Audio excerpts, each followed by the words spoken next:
Could the pursuit of power be the very thing that tears a nation apart? Zimbabwe, a nation with a history woven with political tensions and economic hardships, stands on the precipice of change or perhaps disaster as it gears up for the presidential and parliamentary elections in 2024. In the heart of this political maelstrom, two figures stand out: President Emmerson Mnangagwa and opposition leader Nelson Chamisa. The stakes have never been higher, and the battle lines have never been clearer. The narrative of Zimbabwe's political landscape is painted with incidents of violence and intimidation, particularly targeting opposition supporters. Homes are set ablaze, people are displaced, and fear runs rampant through the rural villages. Yet amidst the chaos, President Mnangagwa calls for peace and non-violence at campaign rallies.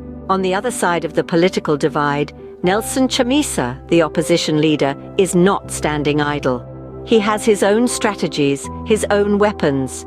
Enter Chibaya and Ostalos, two key players in Chamisa's political arsenal. These agencies are working tirelessly, privately and strategically in an attempt to counter Mnangagwa's hold on power. But the question that lingers in the minds of Zimbabweans is this: will these strategies be enough to bring about a peaceful transition of power?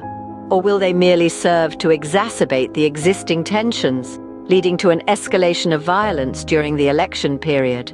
As Zimbabwe stands on the brink, initiatives like the Tuthuka Garden in Matabeleland South, a community peace garden initiated by the Zimbabwe Human Rights Association, are providing a glimmer of hope.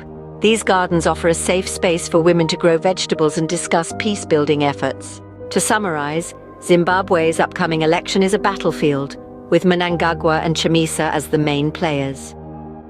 As the day of the election approaches, the nation holds its breath, hoping for a peaceful transition of power.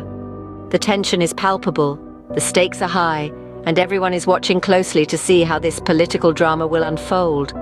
And so, Zimbabwe waits for the day when the pursuit of power no longer tears it apart, but instead brings it together. Waits for the day when its people no longer live in fear, but in hope. Waits for the day when its political landscape is not a battlefield, but a garden of peace. Only time will tell if that day will come.